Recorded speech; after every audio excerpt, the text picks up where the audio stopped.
크게 빠졌다가 조금 회복되고 지금 이제 전반적으로 우하향하는 추세입니다. 이제 라이트닝 네트워크를 활용한 어떤 결제가 크게 활성화되진 않고 있다라고 보는 게 객관적으로는 맞는 것 같아요.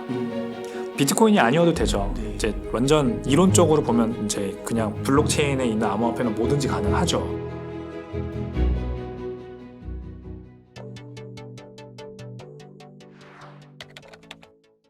감히 예상컨대 기준금리가 똑같이 이렇게 higher for longer라고 하죠. 이 수준에서 오랫동안 머무는 걸로 확인이 되면 비트코인 가격은 그것과 상관없이 오를 거라고 저는 생각을 합니다. 왜냐? 트리거가 이제 더 이상 기준금리가 아니거든요. 기준금리가 아니라 뭔가 이 기존 경제 또는 금융 시스템에 있는 문제가 비트코인 가격을 부추겨 올리는 거죠. 네. 뭐가 될 것 같으냐면 이제 그 BTFD라고 해가지고 BTFT인가요? 네. 그 연준의 은행들을 살리기 위한 구제금융 그 펀드가 이제 3월달에 만기가 되잖아요. 네. 그러면 또 미국에 있는 그 지역 은행들이 또 이제 자금 경색에 빠지게 되거든요. 네. 분명히 빠지게 돼요. 그러면은 이 은행들이 한 번씩 이제 파산이 뉴스가 나올 때마다 비트코인 가격은 또 올라가고 이렇게 될 거라고 저는 생각을 해요. 네. 물론 연준 입장에서 그렇게 큰 은행들이 파산하는 건 당연히 막으려고 할 거예요. 또 막으려고 할 텐데 이제 이것들도 결국 누적되다 보면은 이거 정말 문제 있는 거 아니야? 그러면서 뱅크런이 그렇게 발생하잖아요. 그런 이제 기존 금융 시스템에 대한 불신이 쌓이면 쌓일수록 비트코인 같은 대체제가 결국 더 주목을 받게 되겠죠. 네, 저는 그래서 기준금리가 이렇게 머물러 있어도 비트코인 가격은 계속 올라갈 거다 이렇게 생각을 하는 겁니다. 아, 그럼 뭐 금리 인하가 빨리 되든 늦게 되든 별로 큰 상관없고 그냥 장기적으로 보면 그렇죠. 네. 기준금리가 내리면은 크게 비트코인 가격 상승이 오겠지만 결국 안 내려가도 기준금리가 비트코인 가격은 그렇게 결국 올라가긴 할 거다라는 거죠. 올라간다. 네. 아, 그렇군요. 혹시 그 아까 반감기가 진행된 다음에 한 18개월이라고 하셨나요? 그 정점에 이르는 그 시기가? 그러면은 좀 여쭤보면은 아까 이제 2030년을 좀 말씀해 주셨는데 한 24년이나 아니면 24년 4월 끝나고 내년 말 정도 되겠네요. 그렇죠. 그때까지 가격이 좀 어느 정도까지 될 거라고 예상하세요? 보수적으로 보면 네. 지금 현재 이제 6천만 원이니까 네. 한 1억 8천만 원 3배 정도 오르는 정도는 충분히 갈 거라고 저는 생각합니다. 와. 지난 반감기에 이제 18개월 정도 후 6만 9천 불, 8천만 원 정도 찍고 내려왔고 이제 그 전 반감기 한 우리나라 돈으로 2천만 원 정도. 그래서 3배 정도 3배에서 4배 정도 가격 상승을 한 거예요. 네. 그 전고점 투 전고점. 이번에는 또 그 다음 전고점 그 전 전고점에서 다음 전고점까지 한 3배 정도 가격이 오를 거라고 저는 이제 보수적으로 예상을 하는 거고 이거는 이제 반감기의 효과인 공급량 축소만 오로지 계산해 놓은 거기 때문에 수요 증가까지 여기다가 포함을 시키면 사실 더 3배는 굉장히 보수적인 접근이라고 생각합니다.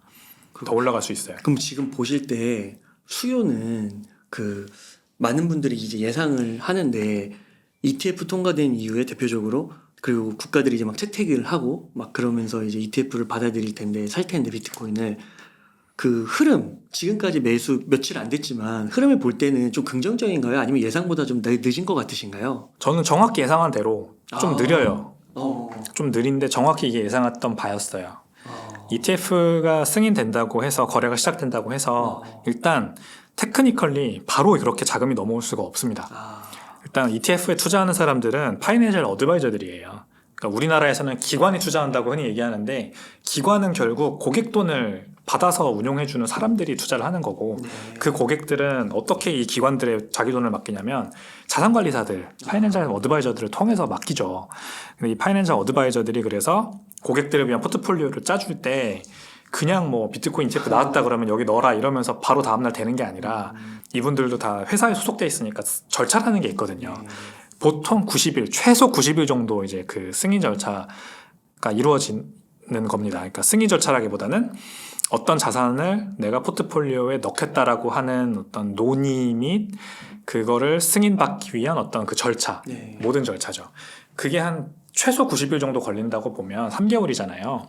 그러니까 이제 한 ETF가 승인되고 나서 3개월 후가 돼야 본격적으로 뭔가 어떤 유의미한 유입이 이루어질 거라고 저는 생각을 했어요.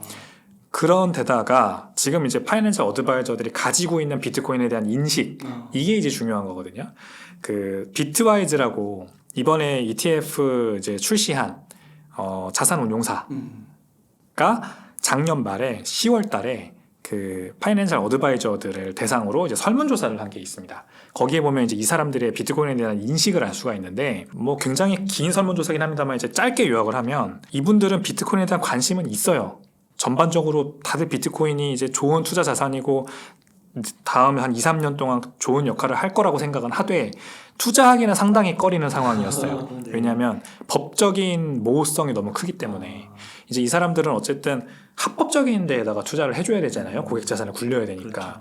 그래서 비트코인 같이 뭔가 경계가 모호한 자산은 투자하기가 힘든 거예요. 그래서 법적인 어떤 그런 모호성만 해결되면 투자를 하겠다라는 거죠, 결론적으로. 네. 근데 이제 ETF가 그래서 결국 나왔잖아요. 네. ETF가 이제 출시됐고 그러면은 본격적으로 이제 조금씩 관심도가 늘어나겠죠. 네. 그래서 올해 내내 이제 한번 봐야 될 것 같아요. 이 사람들이 이번 달에 이제 슈퍼볼 광고를 막 이제 이 블랙록 같은 자산운용사들이 막 하고 그러면서 파이낸셜 어드바이저들도 나도 그럼 한번 비트코인 관심 가져볼까? 이런 식으로 인식의 변화가 생기기 시작하고 네. 이런 것들이 천천히 일어나야지 한 번에 막 ETF 와 나왔다 하면서 나 비트코인 투자하고 싶어서 하고 절대 이렇게 안 된다는 겁니다. 그래서 한 올해 말 정도까지는 꾸준하게 이 파이낸셜 어드바이저들의 관심사가 늘어날 거고 한 이제 내년 초부터 시작해가지고 점진적으로 자기 자산을 먼저 비트코인에 투자해보고 그 다음에 고객 자산을 비트코인에 한번 넣어보고 이제 이런 식으로 저는 발전될 거라고 생각을 해요. 백훈종 이사님의 책을 보면은 그 비트코인 레이어 2에 대해서도 많은 언급을 해주고 계시잖아요. 요즘에 비트코인 레이어 2 생태계를 좀 보시면 좀 어떠신 것 같으세요? 되게 잠잠해요. 아, 잠잠해요. 폭발적인 성장은 안 보이고요. 비트코인 일단 라이트닝 네트워크에 묶인 비트코인의 개수가 5,000개를 넘어가지 못하고 있어요. 또 크게 빠졌다가 조금 회복되고 지금 이제 전반적으로 우하향하는 추세입니다. 그래서 이제 라이트닝 네트워크를 활용한 어떤 결제가 크게 활성화되지는 않고 있다라고 보는 게 객관적으로는 맞는 것 같아요. 막 빅테크들의 관심이 있다고 그러더라고요. 뭐 구글도 비트코인 레이어 2에 뭐 관여한다, 뭐 참여한다 이런 얘기도 있고요. 맞아요. 맞아요. 네, 맞아요.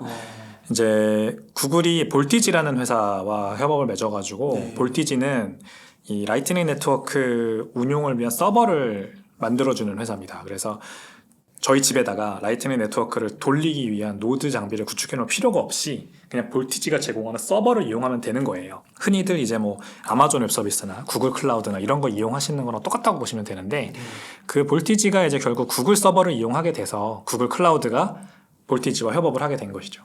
이제 이런 식으로 이제 구글 클라우드, 구글이 이제 비트코인 라이트닝 네트워크의 서버 인프라스트럭처에 어느 정도 진출을 한 거고 또 구글은 이제 AI 쪽으로도 굉장히 이 사업 영역을 확장하고 싶어 하잖아요. 구글에 그래서 이름을 까먹었네요. 챗GPT 같은 뭔가 이제 대화형, 네. 채팅형 그 AI 서비스가 곧 나오는 걸로 알고 있는데 그거에도 이제 비트코인을 접목할 수 있다라는 루머가 있죠.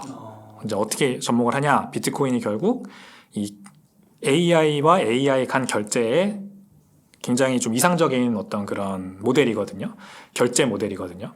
그러니까 뭐 AI가 누구한테 어떤 서비스를 이용함에 있어서 이제 결제를 하는데 그 결제할 때 무슨 뭐 결제 솔루션을 붙여서 주인의 신용카드 정보를 가지고 있다가 그거를 막 입력하고 이런 거보다는 그냥 비트코인을 지갑에 가지고 있다 그걸로 비트코인 쏴주는 게 가장 AI 대 AI 대 결제에는 이상적이지 않느냐 이제 이런 얘기가 있어요. 비트코인 지갑에서 그렇죠. 지갑으로 가는 거예요. 그렇죠. 아, 그러니까 어떤 그건 장부를 속일 수 없으니까. 장부도 속일 수 없고 이제 절차 자체가 굉장히 간단하고 지금 이제 우리가 어떤 웹사이트에서 뭔가를 사기 위해 결제를 하면 그 결제를 함에 있어서 결국 신용카드 뭐 그 결제 솔루션 핀테크 회사 뭐 또 망을 제공해주는 벤사 뭐 그런 모든 인프라들이 다 이제 들어가 있는 거잖아요. 그 안에.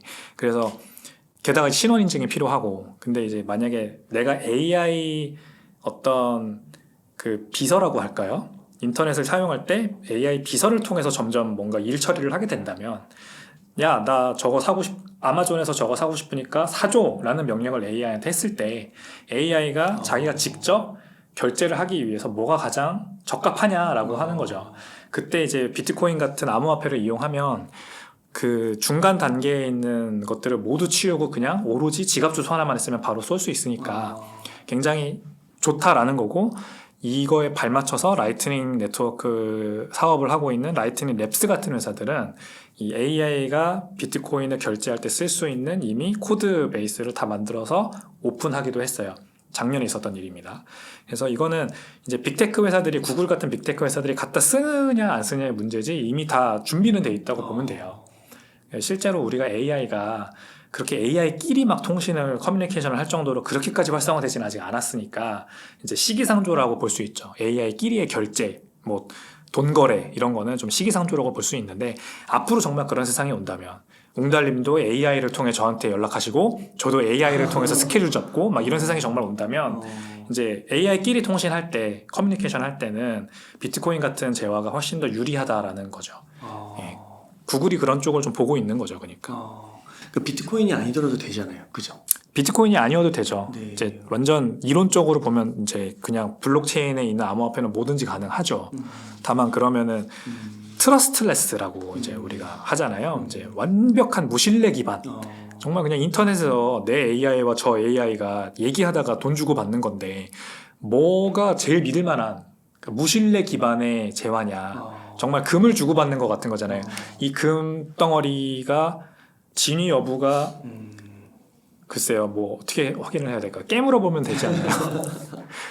옛날에 그 로마 시대 때 그 로마 시대의 왕이 금에 뭐 은을 약간 섞어가지고 이렇게 금화를 만들다가 그 악화가 양화를 구축한다는 말이 거기서 나왔잖아요. 그 이제 눈속임을 한 거죠. 이제 이런 사태가 발생하는 거죠. 근데 암호화폐가 모든 게 다 그런 순도 100% 금이지는 않아요. 그러니까 우리가 암호화폐가 항상 가격 둔화에 크고 막 러그풀 사태가 발생하고 해킹이 발생하고 막 그렇죠. 어떤 뭐 FTX 사태 같은 게 발생하고 이제 FT 토큰이 또 있었잖아요. 마침 그런 일이 발생하는 게 결국 약간 옛날에 그 로마 시대 때 왕이 몰래 이렇게 금화에 은을 섞어가지고 사람들에게 유통했던 거라고 보시면 돼요. 네. 근데 순도 100% 금은 이제 비트코인밖에 없어요. 네. 결국 그 가치가 희석될 수 없는, 네. 누가 눈속임할 수 없는 이제 100% 순도, 금 100%짜리 순도 있는 암호화폐는 비트코인이고, 그러면은 이제 내 비서가, AI 비서가 그냥 진짜 아무 걱정 안 하고 돈 거래를 하게 만들기 위해서는 100% 순도 금을 사용하게 하는 게 이 논리적으로 말이 되죠. 결국 비트코인이 가장 많이 쓰일 거라 생각해요. 그 비트코인이 가장 안전한 거군요. 가장 안전하다. 그러면 그게 비트코인이 약간 느리다고 하잖아요. 결제에 있어서. 그래서 비트코인 그 라이트닝 네트워크를 이용해서 거래를 하게 하고 기입은 나중에 하고 뭐 이렇게 되는 건가요? 그렇죠. 아, 라이트닝 네트워크는 이제 사이드 체인 개념은 아닙니다. 별도 블록체인이 아니에요. 네. 그냥 비트코인의 트랜잭션, 그 많은 트랜잭션들을 하나의 블록에 담기는 한 뭐 1000몇 개의 트랜잭션이 있어요. 보통 네. 담기는데 그 트랜잭션들을 매번 블록에 담지 말고 이제 별도로 처리했다가 그 처리한 결과값만 이제 담아가지고 그 중에 이제 처리가 되게 하는 거죠. 그래서 이제 별도 블록체인이 아니라 하나의 뭐 새로운 장부라고 해야 될까? 이제 네. 그런 레이어인 건데, 이제 라이트닝 네트워크는 별도 코인이 없습니다. 일단 별도 블록체인이 아니라서. 그래서 이 제가 말씀드렸던 금화에다가 은을 약간 섞어가지고 눈속임하는 그런 행위를 하는 게 불가능하죠. 원천적으로. 주인이 없고 그냥 비트코인 레이어 위에서 작동하는 하나의 그냥 별도 레이어일 뿐이고, 누가 뭐 주인이 있는 것도 아니고 블록체인이 있는 것도 아니고 토큰이 있는 것도 아니기 때문에, 그리고 트랜잭션 그 레코드는 오로지 이 돈을 주고받는 채널이라 하거든요. 채널 주인 둘 사이에서만 이제 알 수가 있어요. 그러니까 제가 웅달님한테 라이트닝 네트워크를 통해서 비트코인을 보내면 비트코인이 같다는 그 결과가 블록체인처럼 다 공개되는 게 아니라 저와 웅달님만 알 수 있다는 거죠. 그런 식으로 채널이 막 늘어나면서 이제 이 라이트닝 네트워크 생태가 커지는 거거든요. 그 라이트닝 네트워크 기술은 그래서 어떤 뭐라 그럴까, 비트코인의 확장성 문제를 해결하는 데 있어서 굉장히 적합한 모델이긴 합니다. 이거를 이제 고급용어로 스테이트 채널 방식이라고 하고 이제 롤업 방식이 이더리움이 택한 방식이에요. 이더리움 방식은 이제 롤업이라는 방식을 써요. 그래서 이 말아 올리는 거예요. 말하자면 진짜로 이 별도 블록체인이 있고 이 블록체인에서 발생한 결과값을 모았다가 이 이더리움 메인넷에다가 기록하는 그런 형식이거든요. 그래서 저 유명한 이더리움의 레이어 2들은 다 토큰이 있어요. 별도 블록체인이 있어야 되니까. 근데 이런 블록체인이 이제 또 하나 만들어지면 이 블록체인 개발한 주인이 있고 그들이 발행한 또 토큰이 있고 그러면서 이제 인센티브 스트럭처, 이 경제적 유인의 스트럭처가 새로이 만들어져요, 여기서. 그러면 이들이 장난질을 치면은 여기에도 영향이 미쳐지고 이제 이런 끊을 수 없는 악순환의 고리들이 생겨나는 게 문제거든요, 이게. 근데 이제 비트코인과 라이트닝 네트워크는 그런 관계가 아니기 때문에 상태값만 오로지 그냥 기록하는 방식이기 때문에, 그리고 그 상태값도 실제로 돈을 주고받은 두 사람밖에 모르는 거기 때문에 어떤 장난질이 발생할 요지가 없죠. 그래서 이제 라이트닝 네트워크가 상당히 좋은 기술이고, 지금은 좀 비트코인의 이 일상생활 결제가 굉장히 좀 활성화되지 않고 있어서 라이트닝 네트워크 규모가 커지지 않고 있고, 그래서 사람들이 많이 이제 잘 몰라요. 이런 게 있다는 것도 잘 모르고 좋다는 것도 잘 모르고 투자를 할 수가 없으니까. 일단 뭐 스택스 같은 레이어 2는 토큰이 있으니까 투자할 수 있잖아요. 와, 비트코인 레이어 2가 앞으로 좋을 거래 하면 투자할 수 있는데 라이트닝 네트워크는 투자할 주체가 없어요. 그래서 이제 관심을 안 받는 건데, 비트코인의 확장성은 라이트닝 네트워크를 통해서 더 커질 가능성이 상당히 높다고 저는 생각을 합니다. 그러면은 그 라이트닝 네트워크 만든 사람은 막 돈을 벌고 막 그러지는 못하겠네요. 아무 방법이 없죠. 만든 사람은 그냥 만들고 오픈 소스로 풀어서 끝난 거고, 비트코인 결국 라이트닝 네트워크에 실제로 진출해서 채널을 열고 라이트닝 네트워크를 통한 비트코인을 전송시켜주는 역할을 하는 이제 이 채널 주인장들이 돈을 버는 거죠. 수수료를 버는 거죠. 약간 비트코인이 채굴자 같은 역할을 한다 생각하시면 됩니다. 그러니까 내 비트코인을 넣어서 라이트닝 네트워크에 채널을 열고 거기를 통해서 지나가게 해주면 약간 톨게이트 수수료 받는 것처럼 고속도로에서 톨게이트 역할을 해주면서 수수료를 받는 거죠. 근데 그러려면 어쨌든 내 비트코인을 먼저 넣어야 되니까 투자라고 볼 수 있는 거죠. 만든 사람은 당연히 돈을 못 벌었을 거고요. 또 새로 진출한 이 라이트닝 네트워크 노드 사업에 진출한 새로운 사람도 또 돈을 벌 수 있는 유인이 있기 때문에 아무래도 이 인센티브 스트럭처, 경제적 유인의 어떤 구조가 상당히 탄탄하다고 볼 수 있는 그런 특징이 있는 거예요. 아, 그렇군요. 혹시요, AI가 발달되면은 비트코인이나 이런 암호화폐, 뭐 블록체인 이런 쪽이 엮어가지고 이런 산업들도 더 발전할 수 있는 거예요? AI는 챗GPT 같은 거를 대표적으로 이제 예를 들어 설명하면, 하나의 정말 똑똑한 창업자가 만든 회사가 대규모 그 언어 모델을 활용해서 이제 좋은 서비스를 만들어내는 구조잖아요. 그러니까 완전히 중앙 집중식이에요. 예를 들어 메타 같은 경우에는 이거를 오픈 소스로, 이 대규모 언어 모델을 오픈 소스로 풀어서 이 서비스를 만들겠다고 하는데 아직까지는 가장 뒤처져 있는 게 사실이죠. 그래서 구글도 그렇고 뭐 마이크로소프트도 그렇고 이제 오픈 AI도 그렇고 닫힌 형태의 대규모 언어 모델을 활용해서 이제 이 서비스를 만듭니다. 아직까지는 이게 가장 효율적이고 가장 좋은 방법이에요. 근데 암호화폐라고 하는 거는 무신뢰 기반, 퍼미션레스 이런 어떤 모토를 가지고 있는 서비스라서 둘의 이제 어떤 지향점이 완전히 다르다고 볼 수 있어요. 네.